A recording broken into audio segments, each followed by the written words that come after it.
Kart asılım eləmirəm hələ ki, çünki kartları göstərirəm. Gəlin göstərək.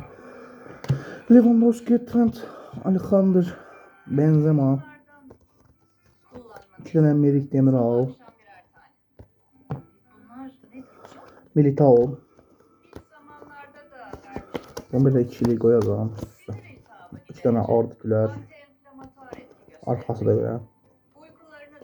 Milan Skriniar PSG-də oynayır. Əslində Fenerbahçe'yə icarə əsasında gəlib. Delight.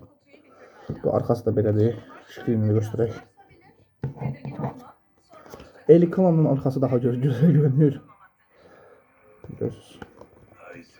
Zeki Çelik, Delight, Haaland, Rashford, White, Rafael Leo, Pulisic, Rodriguez, Donnarumma, Nacho Fernandes.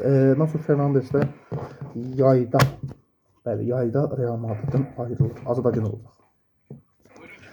Benzema, Valverde, Miretti, Arrizabalaga, Rafael Varane, Federico Kessi, Conde, De Bruyne,